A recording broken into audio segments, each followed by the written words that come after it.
You change a drill. Yes, yes. In which situation, when do you use which drill type? Yes, yes. Thank you for wonderful, good questions. When you need the unilateral drilling, my drill is this round drill, and we can drill very, very easily like this. So come close here, also safe, because this is a diamond drill. And for elongate drill 줘보세요. elongate, egg drill, diamond. If you wanna contralateral area here, my recommendation is elongated drill, like this. So contralateral sublaminar drilling, everything is very, very useful. So you can with the near you can drill like this. It is also safe. So the most important thing is with the preservation of your drill, with the preservation of your yellow ligament, you can drill like this. Your yellow ligament will protect your nerve. So my talk is when you have a surgery, always try to make a stage, drilling stage with the preservation of yellow ligament and fascia, epidural fascia, and then completely drilling. You can separate your yellow ligament from the bone, and then take out the yellow ligament. That is the best way. If you only expose the epidural space, your nerve is stressed by the water press.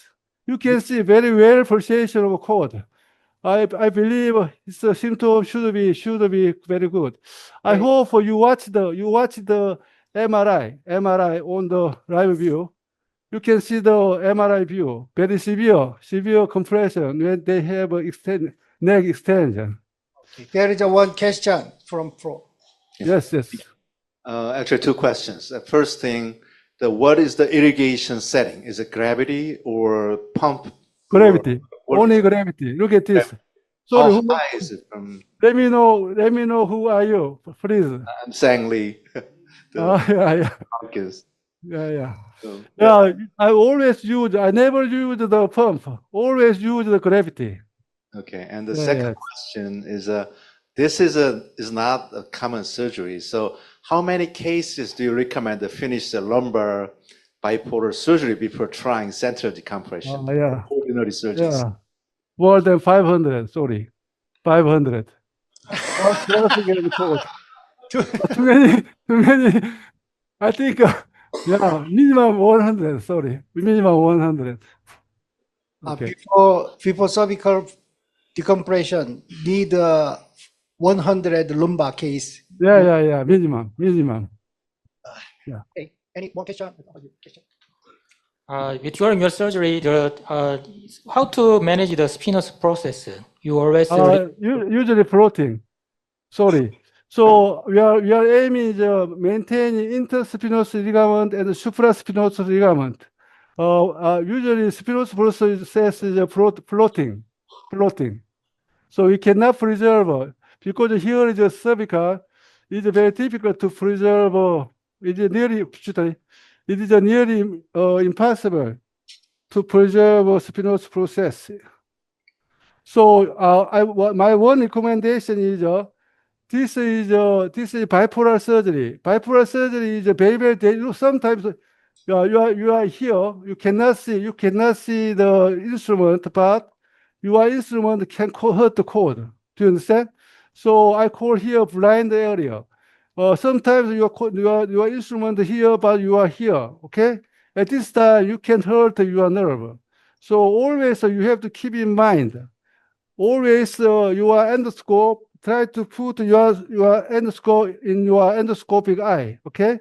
So when you remove this endoscope, your endoscope also move there and put in here. When you put in here and finding here and following. I hope you understand my talk. Here is the code level. Here is the code level.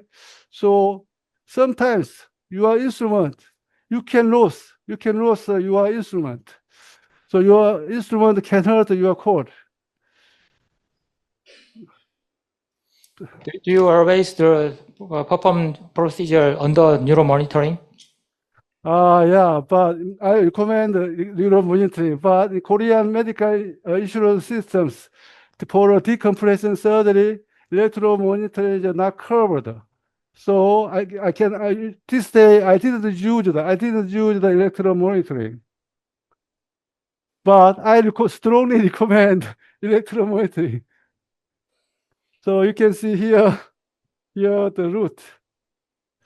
So I wanna explain my tips. Usually during surgery, finding contralateral medial wall of SAP,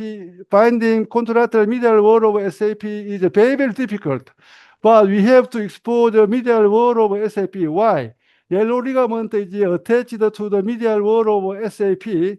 So we always expose the contralateral medial wall of SAP like this. The best way to expose the contralateral medial wall of SAP is following upper marginal pedicle. If you find the upper marginal pedicle, upper marginal distal lamina, you can follow. Okay, here is the base of SAP, medial wall of SAP. This is very, very useful for endoscopic surgeries. We know very well endoscopic anatomy is very, very difficult very difficult. So if you want to ipsilateral SAP, you can follow here, okay? Middle upper marginal distal lamina. And when you follow here is the medial wall of SAP. It is the same on cord, spinal cord and cervical lumbar. Very, very useful idea, tips for finding surgical anatomy. So, and the other one, for cervical surgery, decompression surgery, finding pedicle is very, very important. Finding pedicle. So because here is the medial wall of pedicle. So cord is located medially to the pedicle. And our disc is just above upper marginal pedicle. Here is the disc space. So try to partial pediculectomy like this. And then usually our disc is here. So you have to know how to get axillary. Here is the axilla. Here is the axilla of this root. So separation of this one and a slight retraction over here. And then you can take out hernia disc here. Most of case, our disc is located here. And that's why, that's why exposure of pedicle is so much important. So, and yeah. So always try to upper marginal pedicle and then try to axillary area. And your foraminotomy, I'm talking about your foraminotomy. Here is the medial wall of pedicle. Hook. Here is the lateral wall of pedicle. So your foraminotomy, somebody asked me how much we have to go laterally. So here is the lateral wall of pedicle. So from medial wall of pedicle to the lateral wall of pedicle, that is a foraminotomy. And you can go here, you can meet the intertransverse foramen, and the vertebral artery is here. So one of big advantage of this posterior decompression is we cannot see the vertebral artery because our vertebral artery is located in front of this nerve. In front of this nerve. And in front of this nerve here is a uncovertebral joint. Here, so here is a uncovertebral joint. So hypertrophic uncovertebral joint. Here, you can very easily meet here. This is the uncovertebral joint, pedicle. So knowing surgical anatomy is very, very useful. Yeah, very important. So, in this patient, yes, we can see clearly the pedicle totally. Yes. That means you remove too much facet joint. Yes, you are right. So you're here, your lateral marginal pedicle here, okay? Here is enough. So maybe when you remove SAP here, SAP is about 70% is sacrificed and 30% is remained. Okay. But till the cervical. So we have uncovertebral joint here, uncovertebral joint here. So some partial over resection of facet joint does not make a problem usually. And after the follow-up CT, we can find the evidence of regeneration of facet joint, remodeling of facet joint. So, so I want to show you my tips. How we can go laterally. This is the lateral marginal facet. Do you understand? So palpating lateral marginal facet joint, you can preserve maybe 50% remained. Can you see here? Okay. Maybe this patient has a very big facet joint. This is a very, very big secret for me. This is my first time to talk about palpating lateral marginal facet joint. Okay. Okay. Any more question from the audience? Okay, there is one question.